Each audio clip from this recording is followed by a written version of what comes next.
Just carrying out an inspection on the roof at 5 to 13 Hutchinson Street, Surry Hills, just above Unit 61 at the moment, just inspecting the leak that's occurring kind of above the stairwell.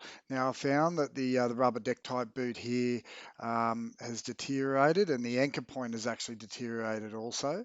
So I'm going to recommend that the rubber deck tight gets replaced, and we'll need to replace that anchor bolt at the same time, and then get it recertified, get it reattached to the cabling, and make sure it's all working in place. Now I just moved over to above units 27 where the leak's occurring in the bedroom. I found that the downpipe there's all blocked up with dirt and debris. I'm going to replace that downpipe, make sure that that's all flowing as it should. The gutter above or that's attached to the downpipe, I'm also going to recommend to replace that. Given that we're going to be there, we're going to be harnessed up and using rope access to get to that downpipe. I think it's a good idea just to replace that gutter while we're there and make sure the gutter and downpipe are all working as it should.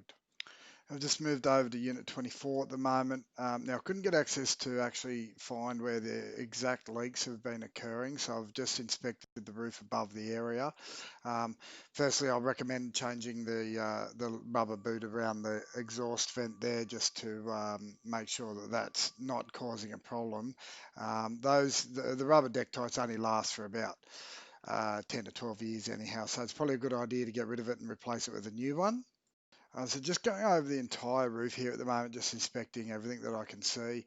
Um, the roof in this area appears to be okay. I can't see any major concerns with the roof. The flashings all appear to be intact.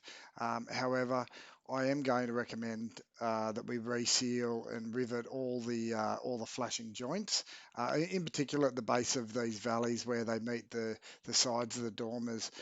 Given that the valley's halfway up the roof, it's reliant on the sealant and rivet where the two flashings meet. So I'm going to recommend reseal and rivet all the flashing joints above Unit 24. Make sure that they're all watertight and all working. Um, I'm down on the eastern edge at the moment. There's gutter mesh in some sections of this gutter, and as you see down lower, there's no gutter mesh, but all the gutters appear to be okay in this area. The western side not as good, but I'll get over there in a second, but the gutters here appear to be working as they should. I have noticed that some of the flashings are existing here. You can see the parapet flashings there. They're all existing.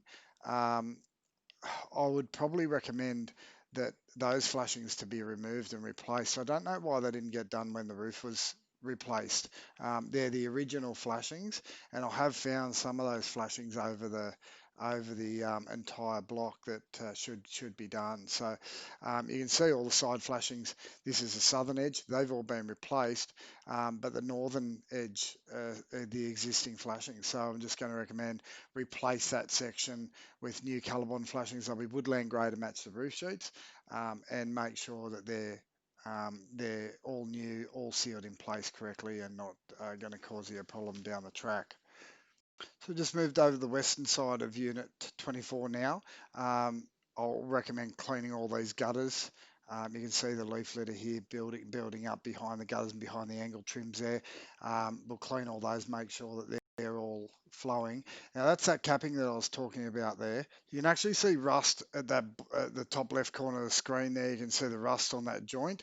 Um, I think it's probably a good idea to replace those, as I said earlier, replace that capping up and over, and make sure it's all new Colorbond. It's the original flashing, so I think it's probably a good idea.